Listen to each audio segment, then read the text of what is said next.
Yo, what's up guys? Welcome to a brand new video over on PrizePicks. I got my 4 favorite plays in this video talking about the World Cup action on Saturday. And man, I'm just going to say this right now. It's going to be an elite day of soccer yet again. Yesterday was kind of let down because Norway just benched all their players. That was supposed to be our headline matchup.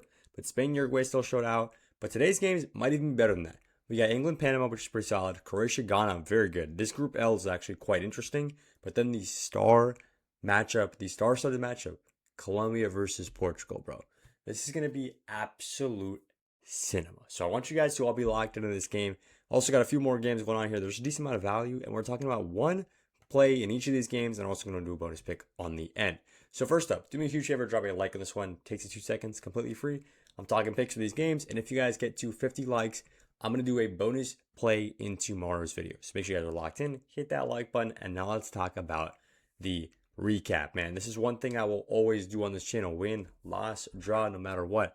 I'm gonna recap my plays from the day before, and guys, we had a pretty good day on the VIP. Well, first off, recapping the free stuff, everything basically just refunded. This one refunded because these guys, didn't play. Like Muslera got subbed out for the second half, so it refunded.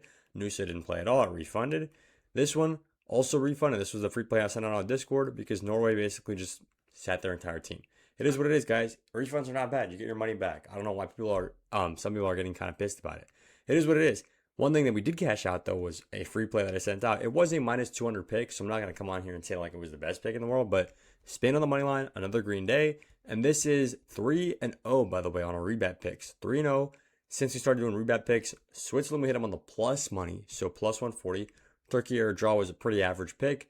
And then Spain on the money line was definitely a more safe pick. But guys, 3-0, man. And we are just continuing to stack the money over on Rebet. If you guys are not on there, bro, join up using code FFBAM and get in on VIP for free. You guys can get in on 2 months of VIP for free if you sign up on Rebet using code FFBAM. And guys, the reason I like Rebet a ton is because it's super easy for you guys to get on and start making money pretty fast. Like a lot of these other apps, I'm on them. I'm telling you guys, it takes some time to build up your bankroll and stuff like that. Rebet's different, man. You can get on there, you can just start taking my picks, and you can start making money. Just that simple, because a lot of it has to do with this purchase match they got going on right here. So $100 purchase match means that if you put in $20, your account now has $40. If you put in, $50, your account now has $100. If you put in $100, which is what I recommend, I'd recommend that because you're maxing out the promo. If you put in $100 on your first sign up with FFBAM, you're gonna get $200 into your account just getting started. So instantly you've already doubled up your money. And then you can also just take my World Cup picks. And guys, we have been on fire in the World Cup recently. So make sure you guys are locked in. If you guys want 2 days rebet pick today for Saturday, you guys have to be posted up in the Discord. That's where I'm gonna send out this pick. Discord is 100% free and you guys can lock in. And actually, now that I'm looking at it right here, bro, we got people in the VIP talking about how green our rebet slips are, right, man. This guy right here, one of my friends on VIP, bro, greened out the draw here for basically a triple X. Green out the Spain money line here too. And all these are just plays I'm feeding you guys over on the Discord. So if you want to get on the Discord, bro, it's free. Hit the link down in the description in the comments and get on the Discord. That's where I'm dropping this rebet pick. Now, to finish out the recap, what's happened on the VIP was pretty solid. I sent out 6 PrizePicks slips. Only one of them did cash. But guys, 1 out of 6, or 1 out of 6, like 1 win, 5 losses, I should say, is still a very, very good day because this play paid us out a 9x. This is a long shot play right here, playing us out a 9x, meaning that we don't need to hit every slip. We don't even need to hit close to every single slip when it comes to the PrizePicks slips, because we will profit a ridiculous amount even just hitting 1. And guys, it could have been a way bigger day. Like, I'm not one to, say we're super unlucky a lot of the times, but it could have been a way bigger day. This guy should have refunded. If this is an NFL player, by the way, it refunds. Super unfortunate right now. I was pretty pissed about this one. Ontario Wilson gets injured in the first half. CFL, they don't have reboots for some stupid ass reason. PrizePicks does not want to give us our money when this guy got injured, and obviously didn't hit his line.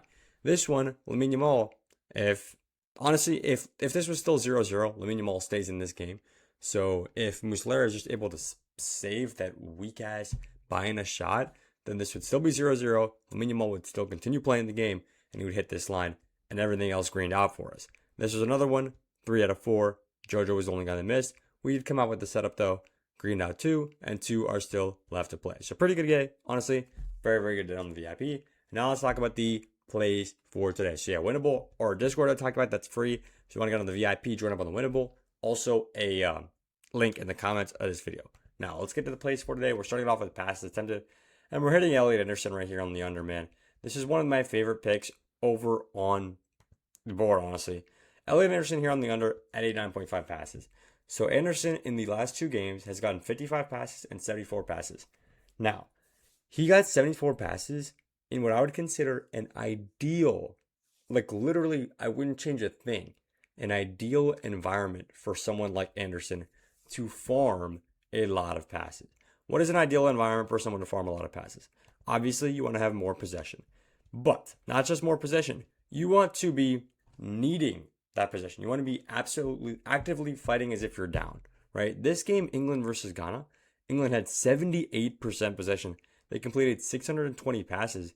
It was a 0-0 draw. Ghana was entirely set up in a low block, playing full defense, basically in the entire box, in their own box for the entire game.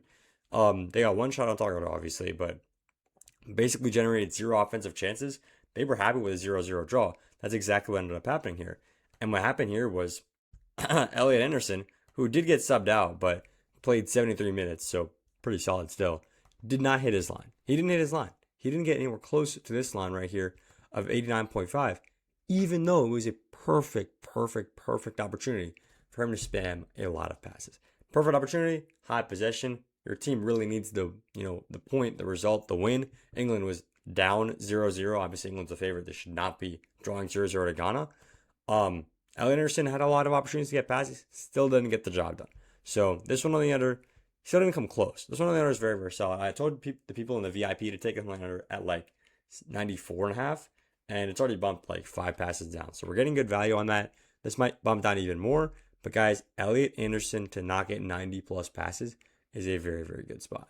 Now, let's talk about the next play of the day. We're sticking in passes attempted right here, and we are going to go all the way to the last game of the day and take Nicholas Seawald right here on the over at 56.5. This guy's been pretty good for us, honestly. He cashed out against Jordan and then missed against Argentina, and there is a clear pattern right here. When they are the better team, Austria will dominate possession. They dominated against Jordan. This guy got almost 70 passes, and his line right here is basically 55. But then against Argentina, when they were clearly the second best team, right? Messi was going out there doing what he does best. Austria were not able to have as much of the ball as they usually do, especially in these weaker teams. He didn't cash this line. But now he's going up against Algeria, who have looked pretty sorry this tournament. I expect Austria to go out there and claim what's rightfully theirs, honestly, which is the second place position in this group. It's Australia, it's Argentina, who have already won, and it's Jordan, and it's Algeria. Algeria have already lost to Australia, or Argentina, excuse me, and beat Jordan. And then Austria in this spot right here, where they just need to be against Algeria, and they will be through to the knockouts in the second position. And they unfortunately would have to play against Spain in that scenario. But hey, you're through to the knockouts. It is what it is. I do think this one is the best spot for the over. I think they're going to maybe even struggle to score against Algeria, which would mean, closer game, more possession, more need for possession. But this one at 56.5 is just too low. I think 65 is probably accurate fair value for this. So we're getting a good discount on what I think fair value is here. Very good pick for Seawald. Now, before I get on my last pick, bro, I want to say this one more time. I appreciate you guys watching the videos. I appreciate everybody in the comments. Whether you're even a hater or whether you're one of the people who are supporting us, I really do appreciate it, man. Drop your takes in the comments. I want to hear them. Even if everything you got to say is always negative every single day, because there are some of you guys who are like that. I mean, what can I do? It is what it is. But I appreciate you guys being here. Hit that like button. Drop your take in the comments. Who do you think is going to win the World Cup? We'll see. Now, getting to the final play of the day, we're going to the big game, man. It's the one you guys have all been waiting for. The one we are all excited to see. And it's going to be Camilo Vargas on the over at 3.5 goalie saves, man. I think this is, yet again, another really good pick. He has not had a save. Has not had more than one save, I should say, in the first 2 games. Congo, he got 1 save. Against Uzbekistan, he got 1 save. But now the game is changing. He's going up against the Portuguese national team. And guys, not only does the Portugal team, going to control possession, they are the more talented side, more talented midfield especially. This Portugal team is very prone to take long shots, which are basically just free goalie saves. Long shots are high percentage of a save, low percentage of a goal, as long as they're on target, which I mean sometimes they are, sometimes they're way over the bar. It's basically a bunch of free saves. So I expect Portugal to dominate a lot of the possession, get a lot of chances, and then just fire a ton of shots over at Vargas. And even though he hasn't gotten many saves in the last couple games, it's because of the competition, guys.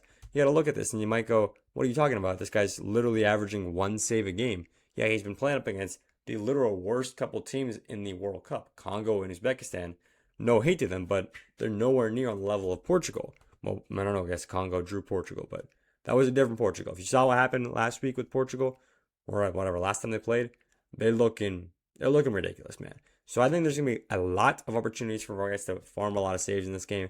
3.5 in my eyes is just a little bit too low. So I do like this one here, especially if this is a close, like 0-0 affair, or even if Colombia goes up 1-0 early on, then Portugal are going to get a ton of shots on goal, and Vargas should be able to easily clear 3.5 saves. Now, that's all I got. I appreciate y'all watching the video one more time. These are my 3 favorite picks on PrizePicks, and we will have a rebet pick because we're 3-0. The rebet pick is going to drop over in the Discord. Make sure you guys are in there. Let's make some money. And yeah, that's all I got. I appreciate y'all watching, and let's go.